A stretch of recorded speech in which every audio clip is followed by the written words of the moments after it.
Welcome back, everyone, to the Deep Dive.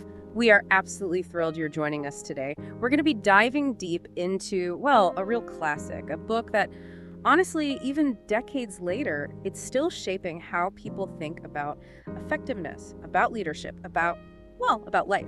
We are, of course, talking at Stephen R. Covey's landmark work, The 7 Habits of Highly Effective People.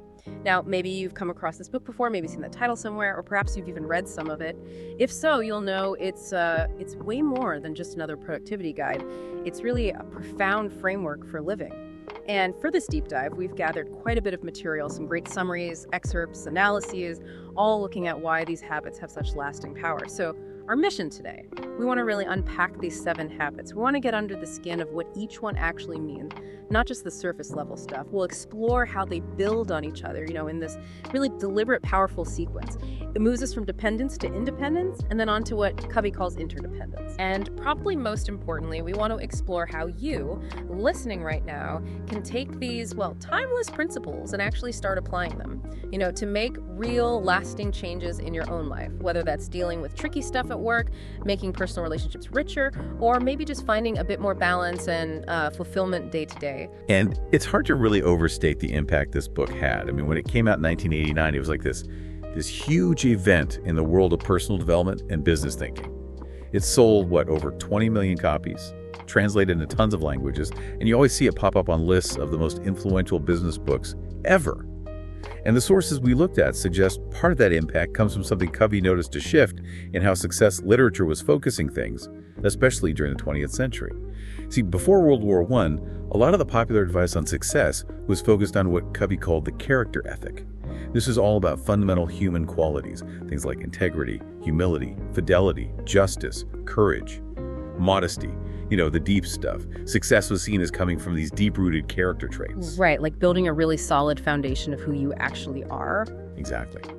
But Covey noticed that after World War I, things started shifting significantly towards what he termed the personality ethic. Yeah. This was much more focused on, public image, techniques, specific skills, attitudes, behaviors, so kind of the surface level presentation, things like PR skills, positive thinking techniques, became more about appearing successful, fitting in, smoothing over social interactions.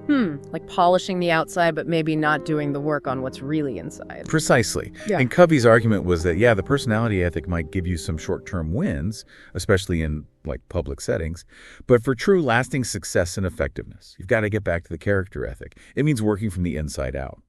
And that's really the fundamental idea behind the 7 habits, changing ourselves at that deep character level, centering ourselves on timeless principles before we can really hope to effectively change our circumstances or our relationships. Okay, so before we jump right into the habits themselves, Covey sets the stage with these 2 really key concepts, paradigms and principles. Let's start with paradigms. That sounds like it's about, how we see things. That's spot on. Paradigms are basically our mental maps. They're the way we perceive, the way we understand, the way we interpret the world around us. They're these really deeply ingrained assumptions, beliefs, frames of reference.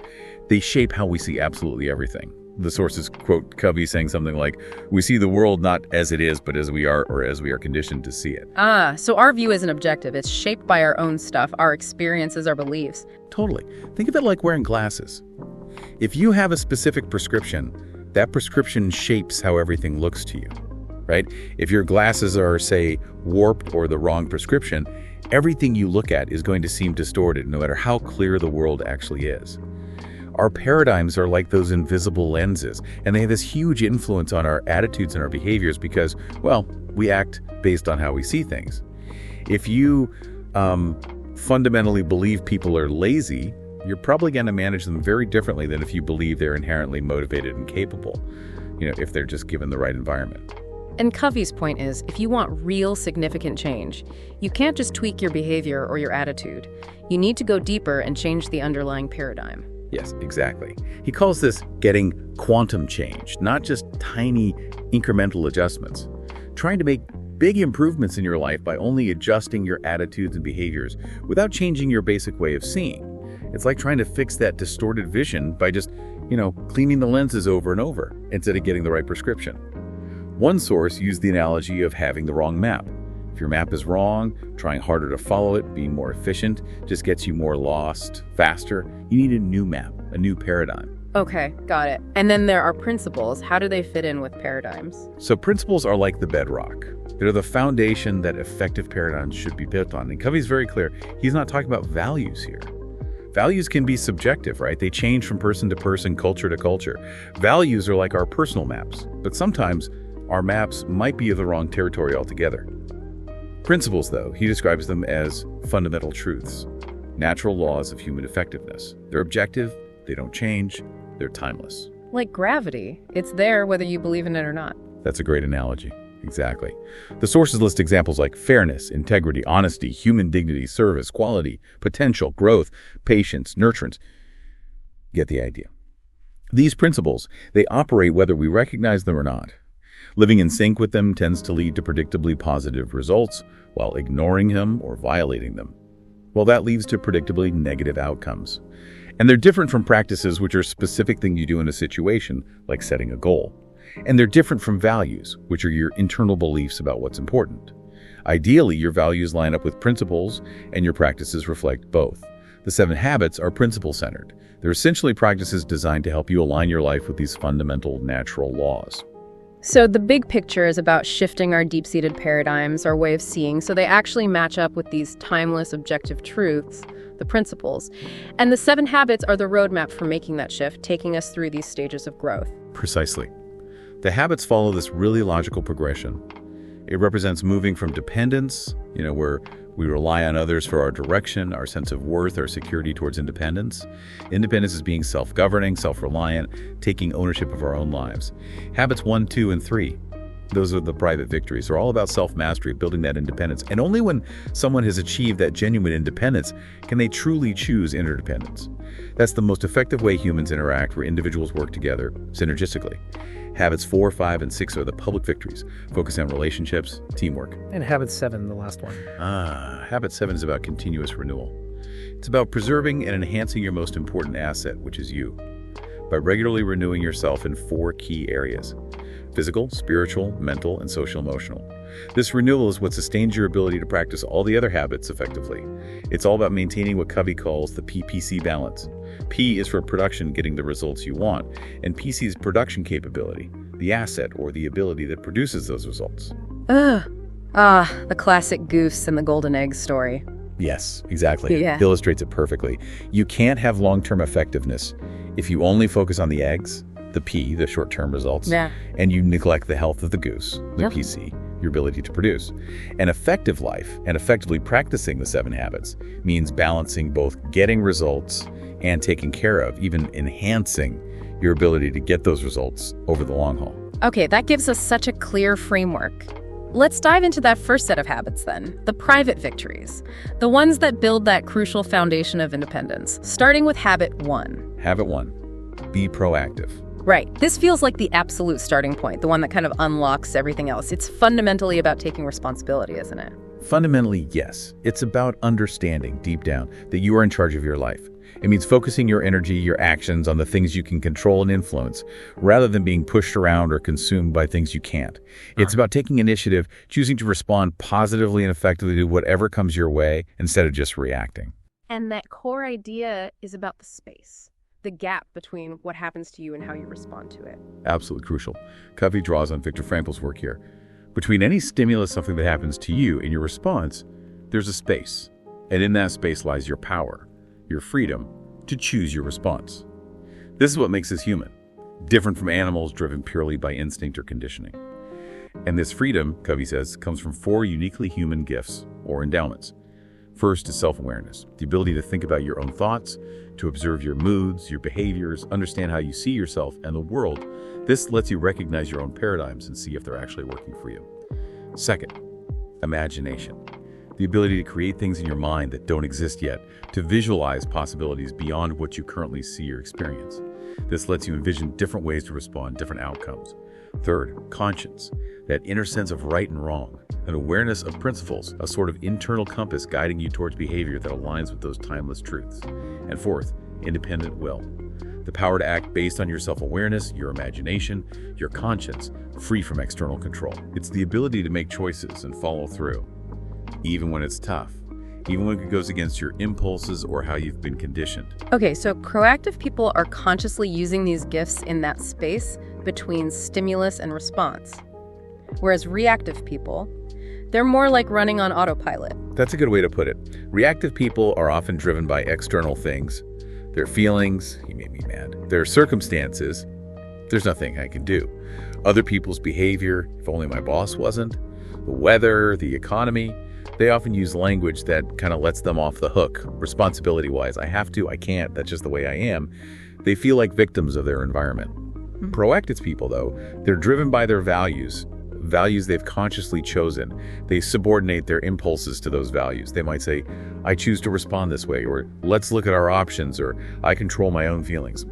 They carry their own weather, as Covey puts it. They choose their internal state regardless of what's happening outside. I really like that phrase, carrying your own weather. It really hits home that internal control idea. And the visual tool for this is the circle of concern versus the circle of influence, right? Yes, that's a really powerful practical model from this habit. Imagine drawing two circles, one inside the other. The bigger outer circle is your circle of concern. It includes all the things that worry you, distract you, take up mental energy, but you have little or no direct control over them. Think national politics, global warming, other people's choices, the past, the weather. The smaller inner circle, that's your circle of influence.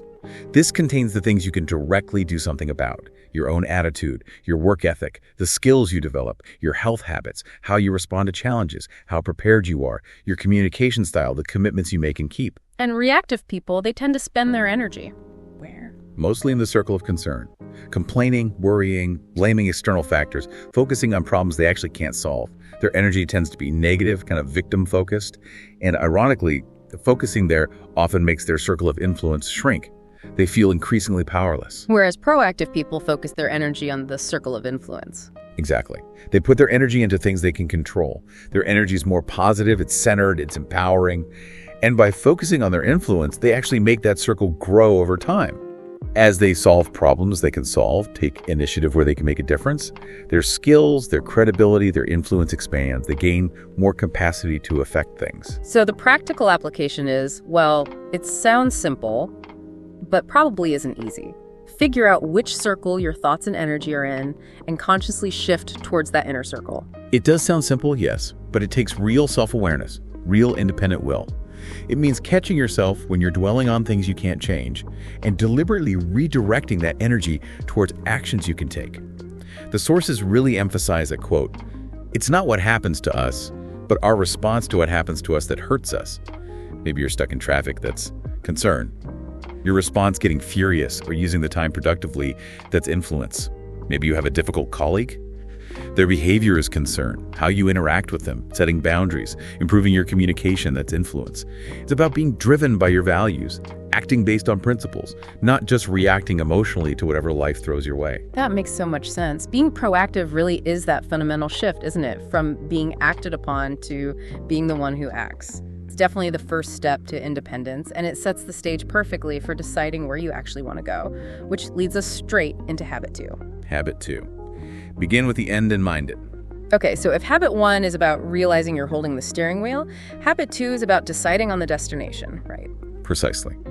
Covey calls this the habit of personal leadership. As one of the sources reminds us, there's that great distinction. Management is doing things right. Leadership is doing the right things.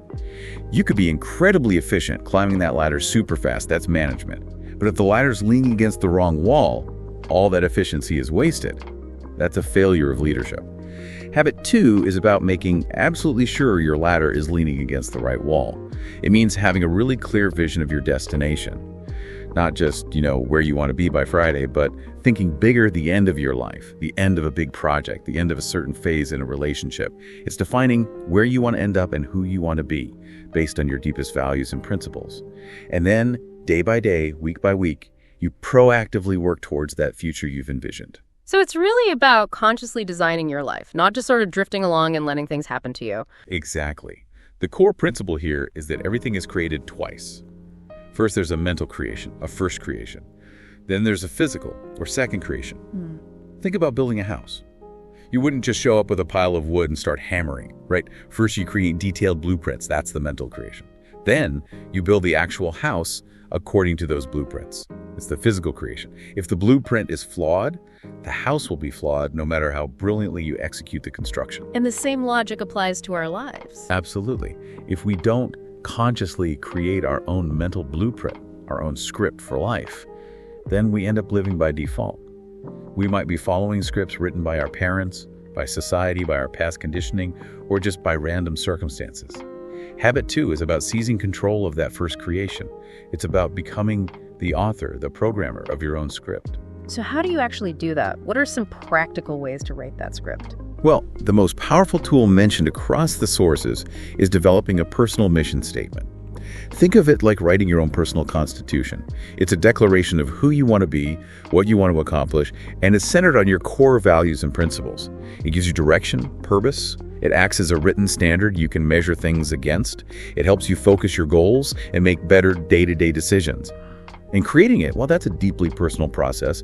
It involves really reflecting on what matters most to you, your unique talents, the legacy you want to leave. It sounds like it provides a real anchor, especially when things get chaotic or confusing. It absolutely does. It's about living by design, not by default.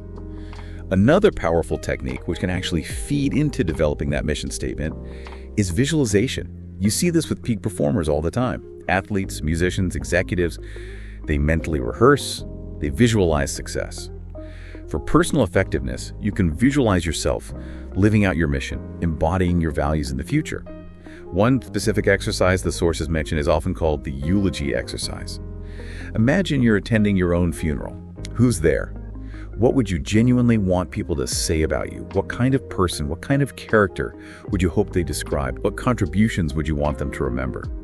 Now, it might sound a bit morbid, but it's incredibly clarifying. It forces you to confront your ultimate end, your legacy, and think about what truly matters in the grand scheme of things. Or you could visualize another big milestone, like a 50th wedding anniversary or your retirement day. What would make that day truly fulfilling? Wow, that eulogy exercise. Yeah, that definitely puts things into perspective very quickly. It cuts right through all the noise of daily life. It really does. It helps you pinpoint your core values and priorities, which then become the foundation for your mission statement. And once you have that clarity, that mission, you can start setting specific goals that are measurable, achievable, and crucially, aligned with that mission. Your goals become the stepping stones on the path your mission lays out. Another practical tool mentioned is using affirmations. These are personal statements written in the positive present tense about who you are becoming or what you are achieving. They should be visual, emotional. So instead of, say, I wish I wasn't so stressed, an affirmation might be, I handle challenges calmly and effectively. Writing these down, repeating them, visualizing them, it helps reinforce your desired identity and guides your actions to align with your mission. Okay, so habit 1 is recognizing you have the power to choose. Habit 2 is using that power to choose your direction, your purpose. Exactly. Habit 1 says you're the programmer. Habit 2 says, okay, now write the program. Become the leader of your own life. It gives you the destination and the guiding principles. Which leads us perfectly into habit 3, which is all about the execution, actually living out that program day by day. Habit 3, put first things first. This feels like where the rubber meets the road, managing your time and energy to actually match those priorities you set in habit 2. It absolutely is.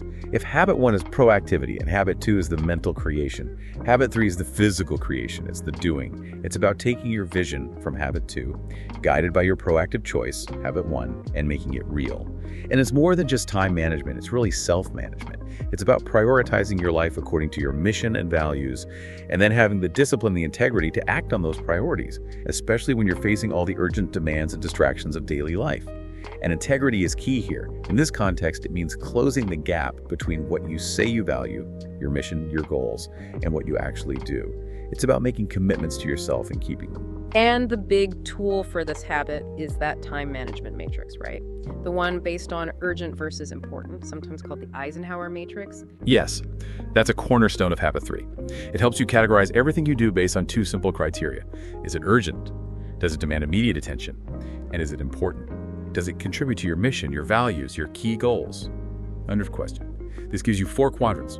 Quadrant 1, urgent and important. These are your crises, emergencies, pressing problems, projects with imminent deadlines, stuff that needs action now. If you live here, you're constantly putting out fires. Quadrant 3, urgent but not important. These things clamor for your attention, they feel urgent, but they don't actually align with your important goals. Often they're urgent because they matter to someone else. Think some interruptions, many emails, certain meetings, lots of urgent requests. These are tricky because the urgency makes them feel important. Quadrant 4, not urgent and not important. This is the escape quadrant, pure time wasters. Trivia, busy work, mindlessly scrolling social media, watching excessive TV. Spending time here is basically ineffective. Quadrant 2, important but not urgent. Now, this is the sweet spot, the heart of effective personal management. These activities are crucial for long-term success, health, and happiness, but they don't usually scream for immediate attention. Things like strategic planning, preventing problems before they happen, exercise, relationship building, maintaining equipment, learning new skills, identifying new opportunities, recreation that truly renews you, empowering others. So, where do most people, especially ineffective people, spend their time? Overwhelmingly in quadrants 1 and 3. They're bouncing from crisis to crisis, Q1, and then getting bogged down by the urgent but unimportant demands of others, Q3. They might escape to Q4 for relief. Their lives are driven by urgency. Ineffective people, where's their focus? They consciously minimize time in Q3 and Q4, handle Q1 crises efficiently, but they dedicate significant focused time to quadrant 2. The amazing thing about Q2 is that consistently investing time there actually shrinks quadrant 1 over time. By planning, preventing problems, building relationships, developing skills, you proactively deal with potential crises before they blow up. Effective people aren't just great firefighters. They're focused on fire prevention. They're opportunity-minded, not just problem-minded. But Q2 activities, they don't have deadlines usually. They don't shout at you. How do you make sure you actually do them? That sounds like it takes serious discipline. It absolutely does. This is where habit 1, proactivity, independent will, and habit 2, clear mission, goals, become essential fuel for habit 3. You have to be proactive about scheduling and protecting Q2 time. It means learning to say no. Saying no to urgent but unimportant Q3 activities, which often feel compelling because someone else wants them done, and saying no to the easy distractions of Q4. Saying no takes courage, especially when it disappoints someone or goes against the grain. It requires knowing what you're saying yes to your Q2 priorities based on your mission. The sources suggest a practical weekly planning process centered on Q2. First, identify your key roles, maybe spouse, parent, manager, team member, friend, individual focused on self-improvement. Then for each role, set 1-3 important Q2 goals for the week ahead, goals that align with your bigger mission. Then, and this is crucial, you actually schedule time blocks for these Q2 activities in your week. Treat them like important appointments. You don't just fit Q2 in if you have time, you make time for Q2. Daily planning then becomes about adapting within that framework, always prioritizing those pre-scheduled Q2 commitments. So it's not just about having a planner, it's about consciously filling that planner with the things that genuinely matter, based on your principles and your vision from habit 2. Exactly. As the sources point out, how you actually spend your time is the ultimate indicator of your real priorities, no matter what you might say they are. Putting first things first means making sure your actions, your schedule, truly reflect your deepest values and your chosen mission. Okay, these first 3 habits together. Be proactive, begin with the end in mind, put first things first. Wow, they really do build that solid internal foundation, that sense of independence, of self-mastery. They absolutely are the private victories. You gain control of yourself, you define your own direction, and you learn to manage yourself effectively to move in that direction. And this independence, this internal strength, is the absolute prerequisite for effective interaction with others. Covey really hammers this home. Private victories precede public victories. You simply can't build truly interdependent relationships based on mutual trust, respect, and benefit if you're still dependent on others for your sense of worth, your direction, or your security. Interdependence is a choice, and only independent people are genuinely free to make that choice. And the concept that seems to bridge private and public victories, the foundation for all effective relationships, is the emotional bank account. Ah, yes, such a brilliant and intuitive analogy. Think about every relationship you have, partner, child, boss, colleague, friend, as having an invisible bank account. You make deposits into that account through actions that build trust and goodwill. Things like simple courtesy, kindness, being honest, keeping the promises you make, clarifying expectations up front, showing integrity, like defending someone who isn't present, sincerely apologizing when you mess up. These deposits build up a positive balance of trust. And withdrawals, presumably, are the opposite. Exactly. Withdrawals are actions that erode trust. Breaking promises, being rude or disrespectful, lying or deceiving, violating expectations, being arrogant or dismissive, gossiping. A high balance in the emotional bank account means there's a lot of trust. The relationship can handle occasional mistakes or disagreements without collapsing. Communication is open, honest. A low balance, or worse, an overdrawn account. That means trust is low. Interactions become tense, defensive, fragile. Even a small perceived slight can cause a major conflict. The sources highlight some key ways to make substantial deposits.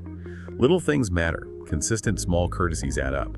Keeping commitments is huge, perhaps the biggest deposit or withdrawal, because people rely on your word. Clarifying expectations is vital. So many problems come from unspoken or mismatched assumptions. Showing integrity, being consistent between your words and actions, being loyal builds deep credibility. And importantly, making sincere apologies when you do make a withdrawal is crucial for rebuilding trust. It really underscores that relationships aren't static.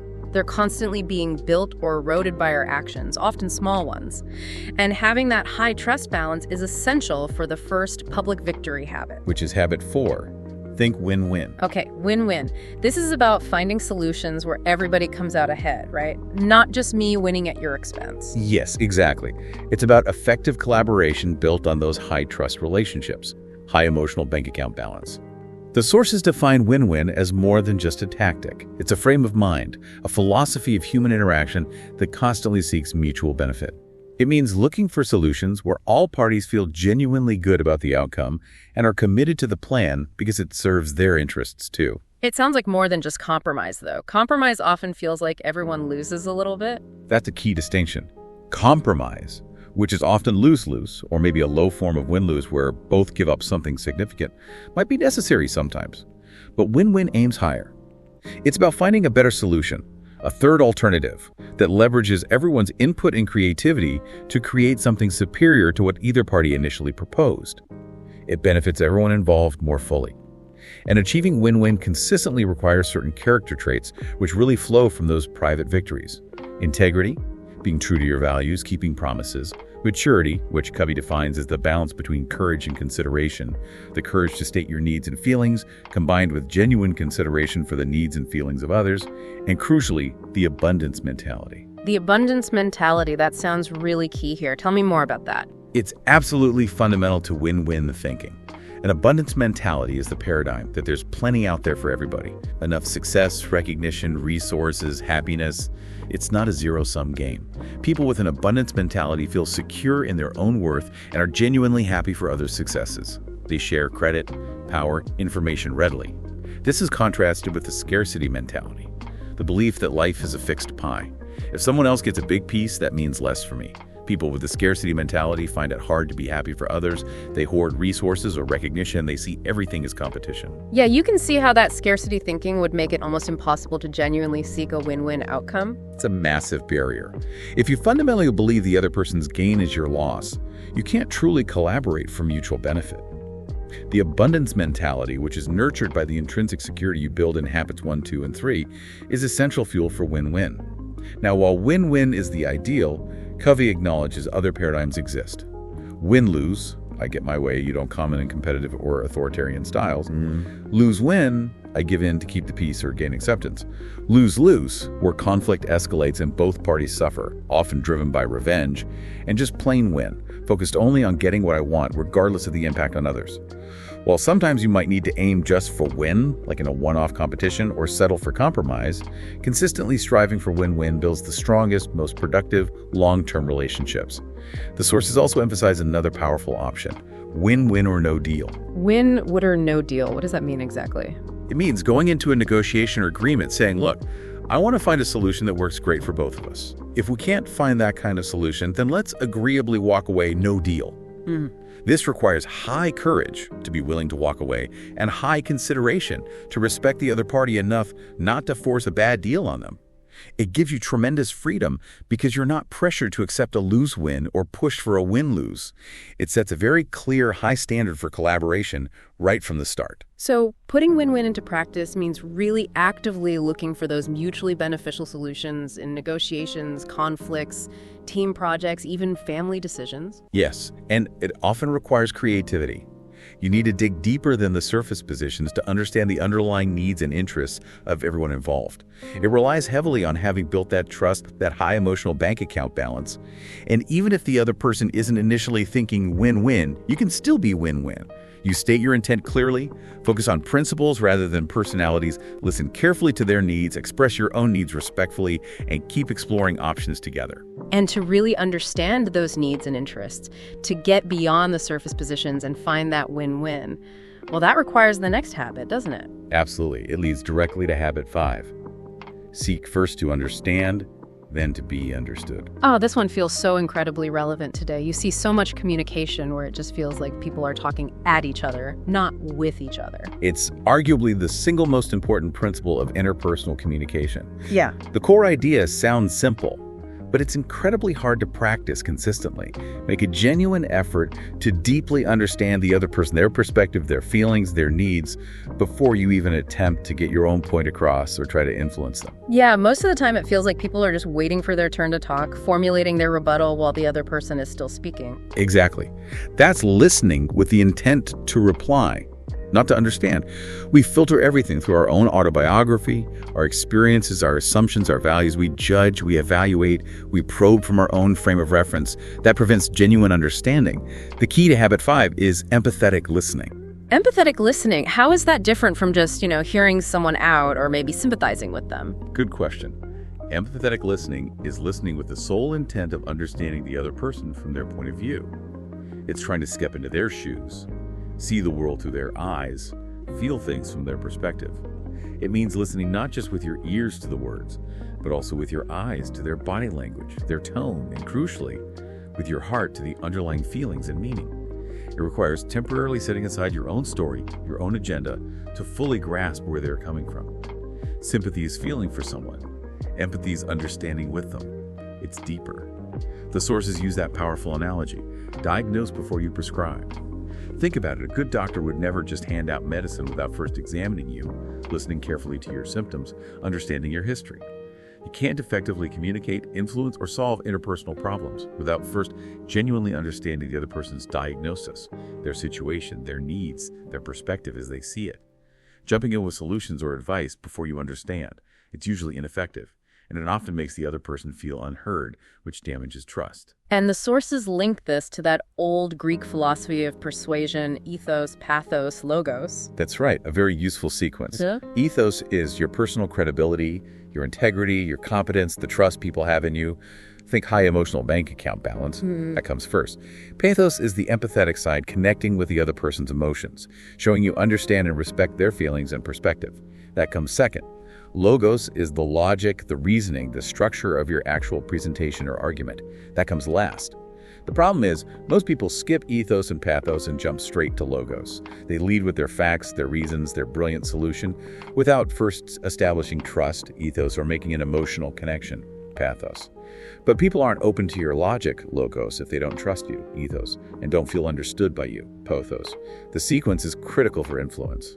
So seeking first to understand is actually building the ethos and pathos needed for your logos, your message to eventually land effectively when it's your turn to be understood. Precisely.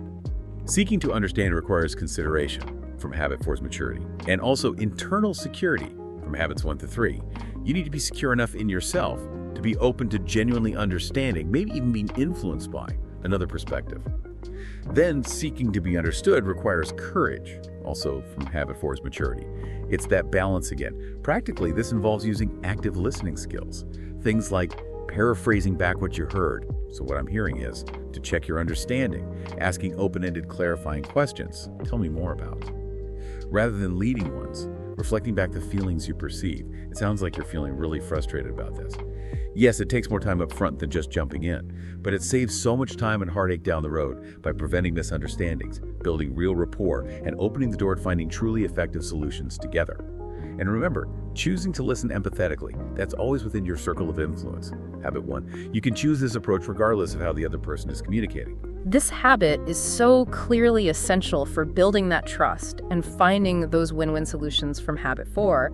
And I guess when you combine that mutual benefit mindset with deep understanding, you unlock the potential for the next habit. You really do. It leads directly to habit 6. Synergize. Synergy, that classic idea. The whole is greater than the sum of its parts. That's the essence of it. Synergy is all about creative cooperation. It's the process where people combine their diverse strengths, insights, and perspectives to create something totally new and better than what any one person could have come up with alone. It's really the natural outcome when people effectively practice habits 4 and 5. You take independent, proactive individuals, habits 1 to 3, who are committed to mutual benefit, habit 4, and who genuinely understand each other's viewpoints, habit 5. When they work together, the result can be synergistic. Synergy flourishes when people value differences. Instead of seeing different opinions, backgrounds, or styles as problems or threats, synergistic people see them as opportunities. They recognize that different perspectives bring a richer understanding of the situation and open up a wider range of possible solutions. As one source humorously noted, if 2 people have the exact same opinion, one of them is unnecessary. So it's not just tolerating differences, but actively valuing that diversity of thought and experience. Absolutely. Yeah. And it requires a very high level of trust, a very healthy emotional bank account. In low-trust situations, differences lead to defensiveness, political maneuvering, guarded communication. Maybe you get compromise, at best. In a high-trust, synergistic environment, differences are seen as assets. They spark creativity. You get genuine collaboration leading to the invention of those third alternative solutions that meet everyone's key needs at a higher level than anyone initially thought possible. It's not about my way or your way, it's about finding our way, a way that's superior to both. The sources describe synergistic communication as this process of opening your mind and heart to totally new possibilities, new options. It requires a certain vulnerability, being willing to put your ideas out there, but also being genuinely open to having them challenged, modified, integrated with others' ideas to create something better. It's about exploring, creating, and cooperating, all built on a foundation of trust and respect. Can you give some practical examples of what synergy looks like? Sure. You see it in high-performing teams, where diverse skills and perspectives come together to tackle complex problems in really innovative ways. You see it in families that manage conflict constructively and find solutions that truly respect everyone's needs. You see it in community groups that collaborate creatively to address local issues. The process often involves starting with the problem, really seeking first to understand everyone's concerns and viewpoints, habit 5, explicitly aiming for a solution that benefits everyone, habit 4, and then brainstorming alternatives together, letting the different ideas bump up against each other, combine, evolve, until something new and better emerges. It's also powerful for change, as synergy can simultaneously boost the driving forces, pushing for a positive outcome, while reducing the restraining forces holding things back. Synergy really feels like the peak achievement of the public victories, doesn't it? Where effective independence meets effective interdependence to create something amazing. It really is. It's where working with others becomes exponentially more powerful than just working alongside them, or even working alone. It's the height of interdependent creation, leading to breakthrough results and deeply satisfying relationships. But achieving and sustaining all of this whole journey from dependence through independence to interdependence, it requires ongoing maintenance. And that, I assume, brings us neatly to the final habit. Indeed. Habit 7, sharpen the saw. The habit of self-renewal. The classic analogy, don't get so busy sawing that you forget to sharpen the saw itself. It's a perfect metaphor, isn't it?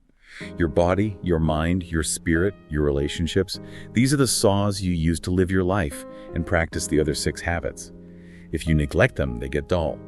Your energy drops, your thinking gets fuzzy, your patience wears thin, your relationships suffer, your overall effectiveness plummets, no matter how hard you try to be proactive or plan or think win-win. Habit 7 is about deliberately taking time on a regular basis to renew yourself in 4 fundamental dimensions of your nature.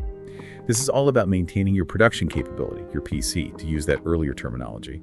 You can't keep producing those golden eggs if the deuce isn't healthy and strong. And like so many crucial Quadrant 2 activities, renewal is rarely urgent. Nobody forces you to do it. But it is profoundly important, so it requires real proactivity, habit 1, and conscious planning, habit 3, to make sure it doesn't get crowded out by the urgent demands of life. Okay, so what are those 4 dimensions of renewal? Covey outlines 4 key areas for balanced renewal. Physical. This is about taking care of your physical body. Obvious things like regular exercise, cardiovascular, strength, flexibility, aiming for maybe 30 minutes or more most days. Also, eating nutritious food, getting enough sleep, and managing stress. This builds your physical energy, stamina, vitality, resilience. It gives you the capacity to work effectively and enjoy life. It can also positively impact your self-esteem. This is pure Quadrant 2 investment. Spiritual. This dimension provides the leadership for your life, connecting deeply back to habit 2. It's about renewing your connection to your core values, your purpose, your mission statement. How you do this is very personal. It could be through prayer, meditation, spending quiet time in nature, reading inspirational literature, listening to uplifting music, reflecting deeply on your values. It helps you gain perspective, find meaning, and strengthen your commitment to what matters most. Again, vital quadrant 2 time. Mental. This involves keeping your mind sharp, engaged, and growing. Continuous learning. Activities like reading broadly and deeply, not just stuff related to your job, writing, which clarifies thought, studying, learning new skills, engaging in thoughtful planning and organizing. Habit 3 helps here too. It's about expanding your horizons, challenging your thinking. Covey warns against too much passive mental intake, like excessive TV, which can actually dull the mind rather than sharpen it. Another key Q2 focus, social-emotional. This dimension is renewed primarily through our connections and interactions with others, and it's deeply linked to the principles of the public victories habits 4, 5, and 6. It's about investing in your key relationships, practicing empathy, habit 5, seeking mutual benefit, habit 4, contributing to synergistic efforts, habit 6. Making deposits in those emotional bank accounts is itself renewing. Also serving others, contributing to causes larger than yourself. This builds intrinsic security and provides deep emotional satisfaction and meaning, separate from external validation. So it's really a holistic view of self-care, not just hitting the gym or reading a book, but tending to all these interconnected parts of ourselves. Absolutely. And crucially, Covey points out that renewal in one area often positively impacts the others. It's synergistic.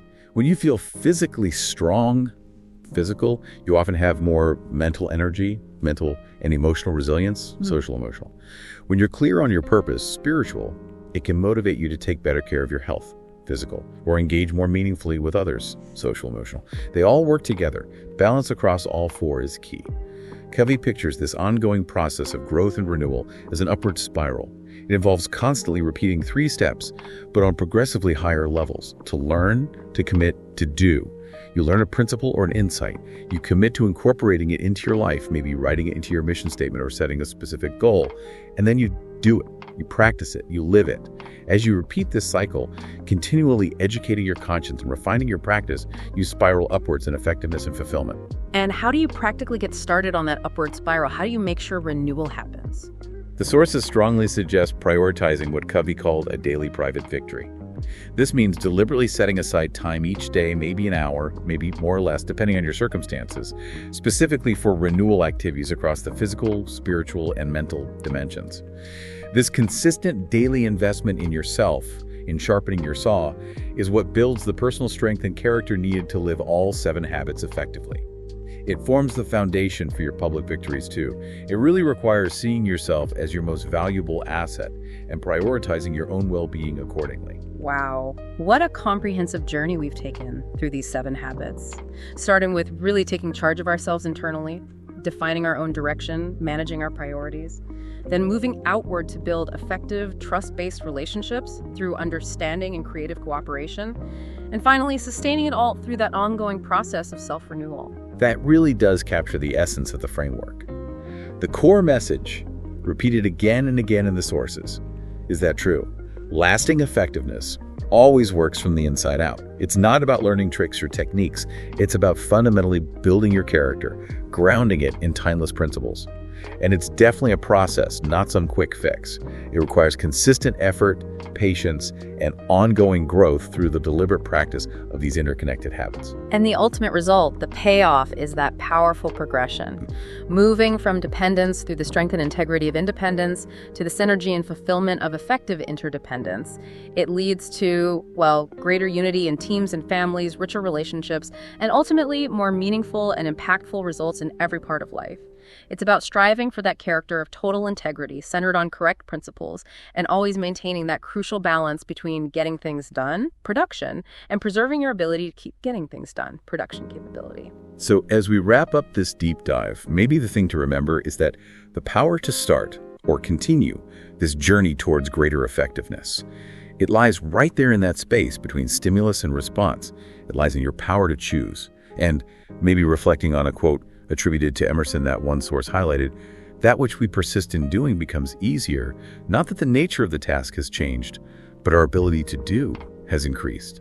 The journey through the 7 habits, it's all about increasing your ability, building your capacity, and consciously choosing to live a life by design, not just by default.